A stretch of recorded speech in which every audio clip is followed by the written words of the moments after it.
하나님의 공들이 허무는 게 너무 다른 게 아니에요.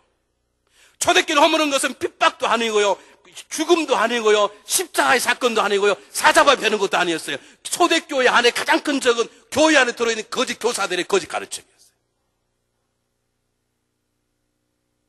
세상의 사단들은 뭐라고 하는 줄 아세요? 괜찮아, 바람만 피지 마, 물질만 안 돼. 노노노노. 거짓이 중요한 것이에요. 한번 물어보겠습니다. 하나님이 만든 아름다운 동산, 에덴의 동산이었습니다. 그 에덴 동산 하나님이 최고의 신한 신혼 신부가 있었어요. 누굽니까? 그 사람 이름이 누군가요? 아담과 이브예요. 아담과 이브는 사단에게 넘어졌어요. 사단이 사용한 도구가 무엇이었습니까? 물질이었습니까? 섹스였습니까? 뭐였습니까? 도구, 거짓말이었습니다.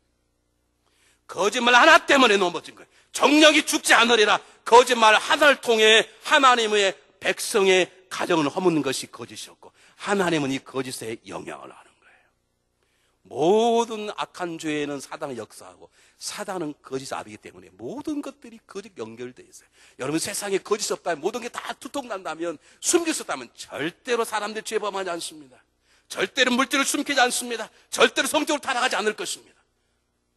속일 수 있다는 거짓, 그 거짓의 유혹 앞에 넘어지기 때문에 우리가 다른 것이 넘어지는 것이에요.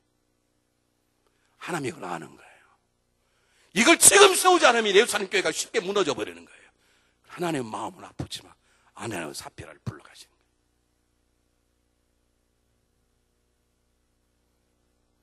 여러분 보세요. 십계명에 보면 크게 둘로 나누면 하나는 하나님에 대한 계명이고 하나는 인간에 대한 계명입니다.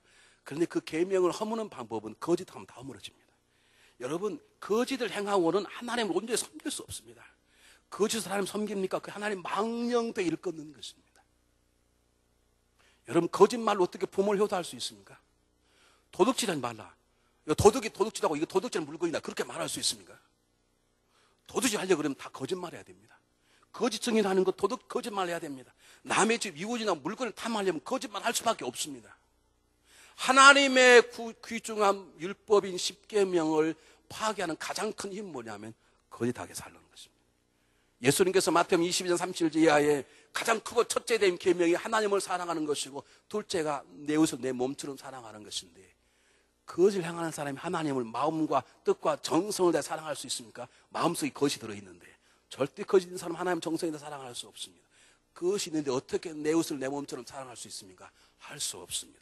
하나님의 계명, 하나님의 공동체, 하나님의 나라, 하나님의 가정, 하나님의 계획을 허무는 가장 큰 악은 물질도 아니요, 성적인 것도 아니요, 명예도 아니요, 거짓입니다.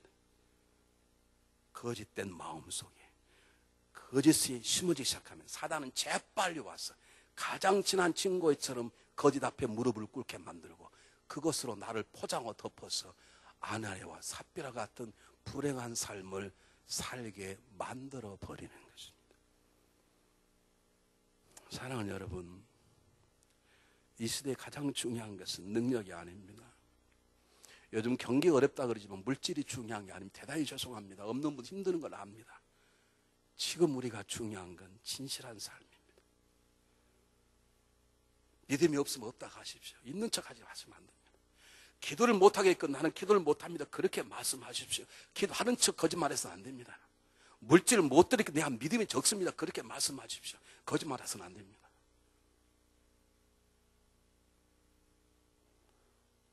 또 그렇다고 오늘 저녁에 가서 여러분 과거를 또 남편의 아내에다 보고하지 마시고,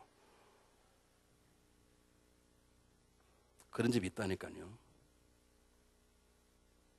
저는 과거를 고백하라고 하지 않았습니다. 지금부터 그렇게 살라는 말입니다.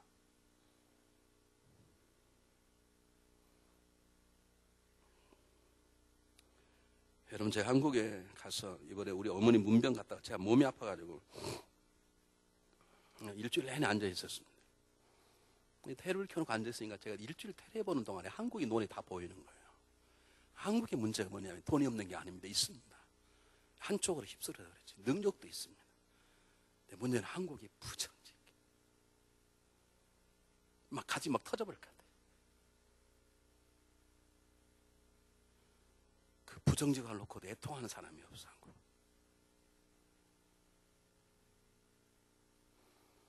여러분, 하나님의 마음은 뭐냐면 내가 거짓말 사람을 이렇게 미워한다라고 하는 대표로 아내하고 사표를 데려가셨습니다. 하나님은 우리가 진실하기를 원합니다. 그분이 진리의 영으로 우리 가운데 역사하기 때문에 우리 능력이 부족해도 믿음이 부족 있는 그대로 하나님 앞에 발가벗은 모습으로 진솔하게 서기를 원합니다. 그런데 이 세상 어떻게 살아가냐고요? 거짓말 투성인 세상, 거짓말하지 않고는 못 살아가는 세상인데, 텔마라고 하는 여자 하나가 있습니다. 믿음의 사람입니다. 근데 그는 예전에 장녀였고 알코올 중독자였고 마약 중독자였습니다. 어느 날 복음을 듣고 그가 구원받아 지금은 미국에 있는 여성들의 영혼을 고치는 치료사 되어 다니는데, 그가 옛날에 과거의 어둠 속에 있을 때 그의 고백이 이런 고백이었습니다.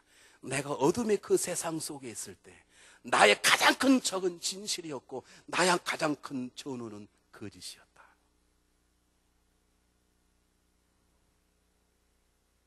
여러분, 세상 거짓 없이 못 살게 만듭니다.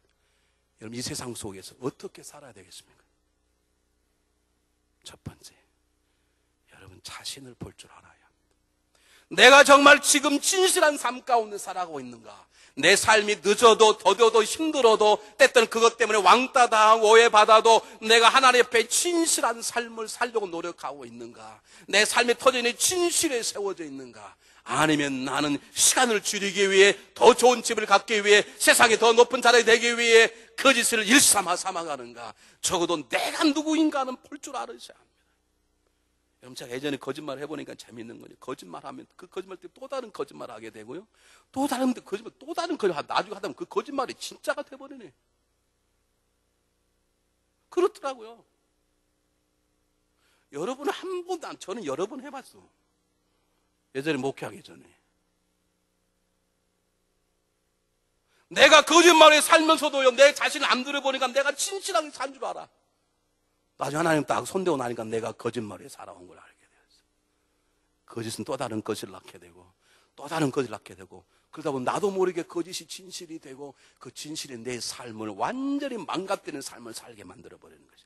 그럼 여러분, 진실한 삶을 살려면, 거짓 없이는 살 수 없는 것 같은 이 세상 속에 진실함에 살려면 내 자신을 살펴보아야 합니다. 사울 왕과 다윗 왕의 차이점이 무엇인 줄 아십니까? 사울 왕은 한 번도 자기의 마음을 돌이키지 않았습니다. 내가 왜 다윗을 죽이고 싶은 마음이 있었을까? 내가 왜 저에게 질투하는가? 한 번도 자기의 마음을 들여보지 않았습니다. 어쩌면 다윗은 사울보다 치졸한 사람입니다. 그래서 사울은 다윗을 죽이려고 그랬지, 이 다윗은 여자를 범했지, 여자 남편을 데려다가 죽이려고 그랬지, 더 추절한 놈은 다윗이지요. 근데 다윗 차이점이 뭔지 아십니까? 다윗은 한 가지 자기의 마음을 물었습니다. 하나님, 내 마음을 살피사 내 마음, 나를 살피 내 마음을 아시고 나를 시험한 내 뜻을 아시옵소서. 혹시 내 안에 무슨 악한이 있는가를 분별한 나로 하여금 영원하고 의로운 길을 인도해 주소서. 다윗의 고백은 자기 자신을 살필 줄 아는 데 있었습니다. 여러분, 진실하게 살기 원하십니까? 한 번쯤 앉아서 물으셔야 합니다. 내가 지금 진실하게 살고 있는지.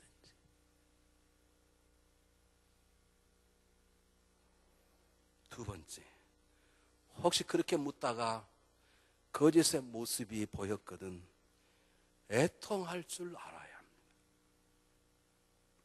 한국의 문제가 뭐냐면요, 어떻게 국민학교 4학년 5학년을 성추행하고 목졸라 죽였는데도 미안한 마음이 없는 거예요. 어떻게 13명의 여자들을 성추행하고 다 죽였는데 유아무란 사람은 뻔뻔한 거예요. 왜 죽였냐? 그냥 죽이고 싶었대. 이런 세상 속에 거짓말을 놓고 애통할 사람 있겠습니까? 없을 것입니다. 그러나 하나님의 사람은 그렇게 사서는 안 됩니다.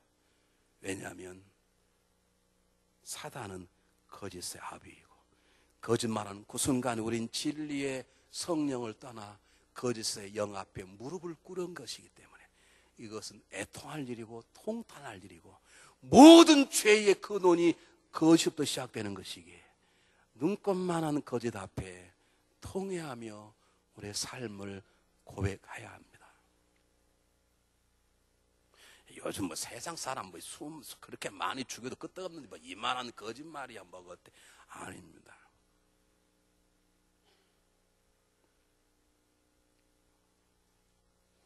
제가 너무 피곤해 집에 앉아 있는데 전화가 와요. 전화 오면요. 제 특별한 사람 뭔 줄 아십니까? 전화 오면 누가 오는지가 생각이 나는 거예요.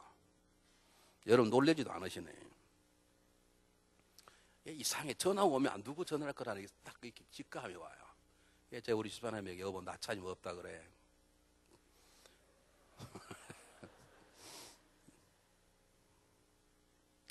난 그랬다고 우리 집사람한테 혼난 걸 아십니까?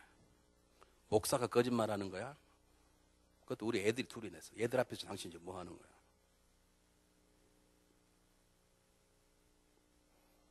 그래서 제가 그날 밤에 애통했다는 걸 아십니까, 여러분?